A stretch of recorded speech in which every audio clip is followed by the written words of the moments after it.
Oh, welcome in. Another episode Inside the Game with JC. I'm your host, JC. Just coming off the heels of a Thursday night football game between the Falcons and the Bucks. Just wanted to kind of talk about one of the main superstars of that game. Was supposed to make a video of him before the season even started, just going through things, looking at thumbnails I had created. And I just thought, with his performance tonight, I should go ahead and pose the question to NFL fans, Falcons fans specifically. So y'all tap into the channel, man. Like, comment, subscribe. I'm 4 subscribers away at the time of recording this from 100. So hopefully this video can get me over the hump. Tap in with the socials.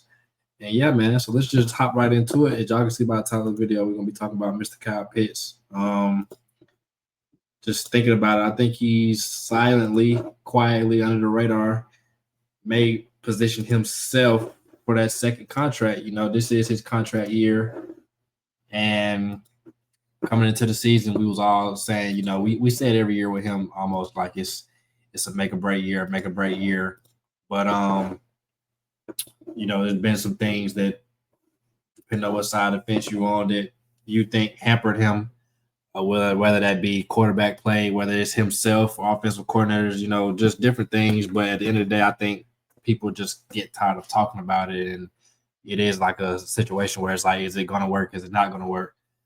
But after his performance tonight, it kind of put things into perspective of what he's did this whole season, and it's like I think he's quietly earning that second contract. Now, granted, we'll talk about how much that'll cost, compared to just looking at other guys in the league with his similar production. But he is a free agent this season, and if Atlanta wants to bring him back, we'll see. We're going to talk about if it's justified.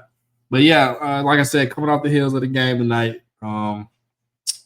he went off, man. Like I said, he has 150 receiving yards, 3 touchdowns. He actually had 166 receiving yards, 3 touchdowns. First tight end to do that since 1996, since Shannon Sharpe. And that pushed his season totals to 73 receptions, 797 yards, 4 touchdowns. All those would be pretty much either the first or second best mark in his career. The yards so far is second best. The receptions is the most he's had. He's at 97 targets. That's the second most he's had. And then, 4 touchdowns will tie a career high. And we all know his best year was his rookie year. And I think the similarities in that year and this year are, he was a focal point in the offense. Like 2021, he was the number one option. We really didn't have no receivers, and Matt Ryan kind of made him a priority to get him the ball. And then I think that became the expectation his next couple years, but that just never really came to fruition. Like I said, depending on what side of the fence you are on, it can be whatever reason people make it out to be, whether it's his play, his effort, quarterback play, offensive coordinators, whatever it is. I don't think it's for lack of ability for sure. But, when a player like himself drafted that high isn't performing, people are going to have something to say about it, which rightfully so. But I think sometimes we do have to look deeper in context with the situation, what's going on. So like y'all can see there, y'all see his yearly breakdowns. Now, in 2022, he only played 10 games, hurt his MCL, missed week 12 through 18. So, I mean, if we're making a case for him to get the contract, if you look at his games played, he is pretty reliable. He did come back the next year off that MCL injury. Now, he was a little hampered, but I mean, if you look at it, every year he's played every game. 2025, he's at 14 so far. So we'll see if he can, stay healthy and finish the rest of the season. But he's giving you, he's available. You would like to see the touchdown numbers up, but shit, they going up every year. I guess you could say, 1, 2, 3, and then 4 last year. He's got 4 so far this year. Just had 3 tonight. Like I said, I think a big thing about it is when you see the targets there, I think you see the production there, and I just think they need to make him a focal point if they plan to keep him. Like, it's no point of having him out there and you have those games where you're wondering like where he's at. If he's on the field, you don't feel his impact. I think he showed tonight if they want to make him a real threat or a real option in this offense, he can produce. Um, and that kind of brings me just to like his numbers compared to other people in the league. Um, so like I said, with those numbers, if you go off his yards so far, now granted the Falcons did play on Thursday, so a lot of teams, well, nobody else has played week 15, but just going off of right now, currently, his yards will put him at second in the league as far as tight end ranks. The receptions will put him at second, second most targets, and then he would be tied for 12th with the 4 touchdowns. So, I mean, as far as his position group, he's playing like one of the best in his position groups. Which that's what you asked for. I mean, that's what you're gonna compare him to when it's time to pay him for a contract. If they want to choose to use the franchise tag for him, that'll cost them around. This year coming into this season, the franchise tag for a tight end was around 13 to 14 million. I'm pretty sure it might go up a little bit. You know how the salary cap fluctuates every year. Right now, he's currently a 10 million cap hit for them. So, they choose to tag him. It'll be like a $4 to $5 million increase, depending on, what it goes up to. If they want to just give him a contract, I'm gonna put his tab up for you. I did look at some contract values. I'm using Spot Track or Spot Track, whatever it's called.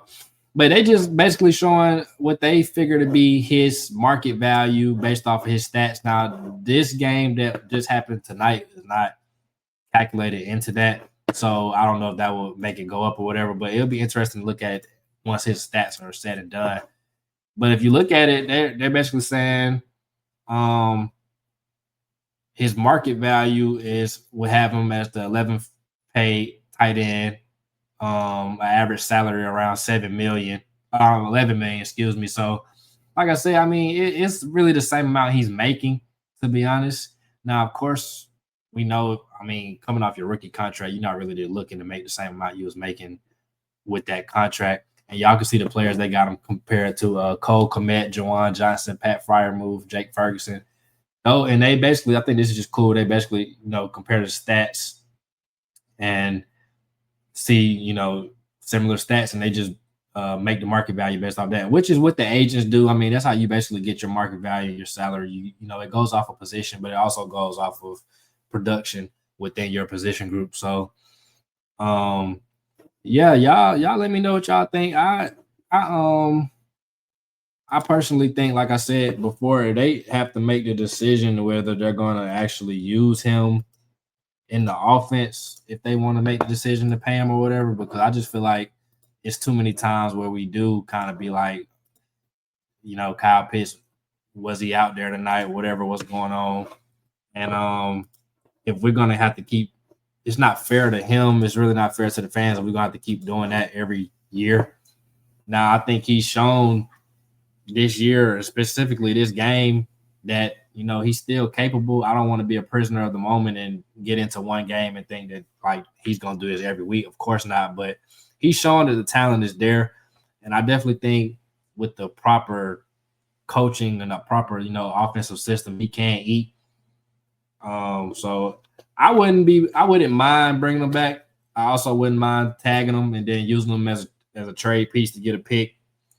Due to, I think the Falcons are going to have some tough decisions to make this offseason and lack of resources or whatever, which I've already talked about in another video. Y'all can check that out. But yeah, it's either way it go at this point. I think if he is to go somewhere else, like I easily can see him going to the Chiefs and replacing Travis Kelce and, having a hell of a career with Mahomes. And, any offense that prioritizes tight ends, I can just see him doing what he needs to do. I think sometimes the draft pick kind of works against him because the Falcons decided to draft him so high at 4th overall, and I don't think he's ever going to live up to that, which is kind of the Falcons' fault for drafting the tight end that high anyway. You don't really see that, but I just say if he gives you good value, like if he's giving you the best tight end statistical numbers in the league, or top 5 in those specific categories, then I say he is adding value to that draft pick, because he's at the top of the position group. That's all you can ask for. And I think with the Falcons needing receiving help, they're not really in a position to be getting rid of people that are contributing to the offense. So if the price is right, and this is where he wants to be, if I'm pretty sure he can get more elsewhere, which might end up happening. And I think if Atlanta gets wins of that, they do need to, like I said, just tag him and then try to do a sign and trade somewhere else with him or whatever. But congratulations to him tonight for having that performance. I'm pretty sure that was good for him, to kind of get, I guess, the monkey off his back or whatever. Like I said, it's just one game, but he definitely showed out. So y'all let me know what y'all think down in the comments, man. I'm not going to spend too long on this. Probably, put